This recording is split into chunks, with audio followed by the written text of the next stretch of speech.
So, some first impressions on the new saw, a Felder K700S. I knew it was going to be larger scale, but once I got it in here, it kind of shockingly larger. I was used to a hammer saw, hammer K3, and it was the largest K3, but this guy's just much bigger. I had a little bit of a moment of freak out a few weeks ago when I realized that I'd miscalculated the width of the saw by about 20 some inches. I was expecting to plant this guy straight on, parallel to the walls, and the freak out was it's not going to fit. It's already on the boat and it's on its way here. So I was out here with the hammer saw with pieces of plywood attached to the slider and the outrigger, and I realized it would fit. And actually, once I got it in here, I tweaked it a little more and it fits just nicely. I've got at least a good inch to spare before it hits the 8941 joiner planer. And more to spare in the back. But first impression is this guy's just beefier all the way around. There's a lot of little details here and there that I notice that are just more finessed, nicer than on the hammer saw. The hammer's a good saw. This is a superior saw. That's my impression. The sliding mechanism is very, very smooth. That impressed me. So the only thing I've had recently to compare the sliding mechanism to was the hammer, and this is a lot smoother than the hammer. If you go back about 25 years ago, I used to work on Altendorfs and Martins, and I suspect that a Martin is going to be smoother than this. They were just ultra smooth. But the other thing that I wasn't expecting is the elevation crank.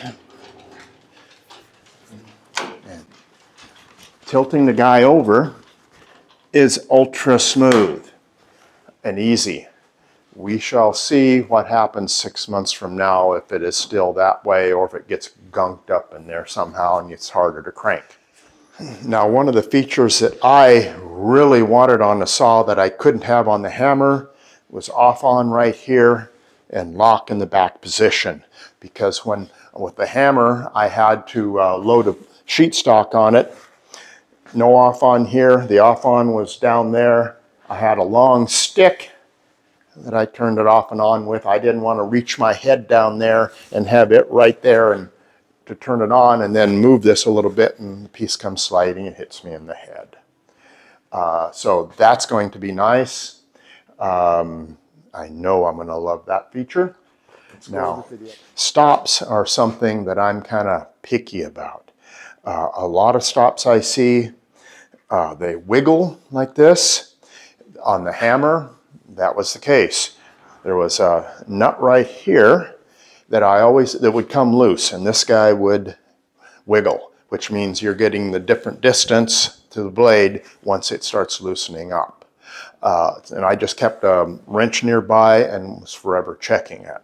This guy is nice and stiff, and I'm suspecting that he's not going to have that issue. He's also just big and bulky, a lot more so than the hammer. Now remember, I said that I had calculated the outrigger. Well, I didn't say it was, I said the width I had wrong. It was the outrigger that I had calculated it was going to be shorter. But I'm glad I got it, because now this guy goes out to, let's see what it says here at the end. Well, I'm at 103 back there, so it goes out past that. So I'm not going to use 103, that capacity very often, but it's also nice to know that I have it. Now, eventually, I've got the air clamps set up here, but they're not plumbed in yet. I got all that stuff on order to do that with, but that's going to be fun. I've got a 9-foot throw on this guy, and so I can put this clamp on and still put a full sheet of plywood on lengthwise and clamp him down and run him. That's nice, that extra capacity. The hammer was only, I think I could only cut 79 inches or something like that, and that was without the air clamps on. So here's one of the, this is the butt bar that I ordered with the machine. Let me take it off and show you something. It's one of those little things that was unexpected. This guy has a bearing on there, and just makes them slide easier. Very nice, nice and big, way out there, but fits on there really nicely. So if you've been following me for a while, you'll know it wasn't even a year ago. It was last January. This guy arrived, my Felder AD941 jointer planer. It's still a thrill to have this guy. I haven't got over the newness of this yet, and I went on a bit of a buying spree this last year. Both of these machines within months of each other. But now it's a whole different feel when I come into the shop. This is just a, how am I so lucky to have these machines? And walking through here, I just love walking through here and looking at my machines.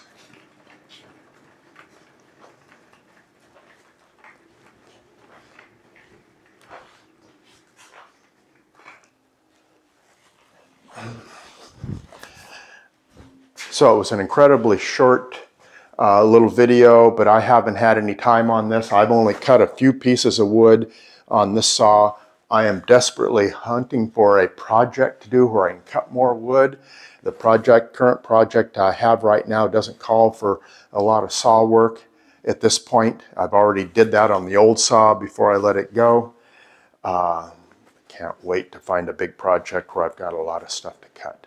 I'll give another review in a few months once I've had some time on this saw, and that'll be a more in-depth and it'll be a better review because I'll have time to really get to know the saw and its pluses and minuses, strong and weak points. So until then,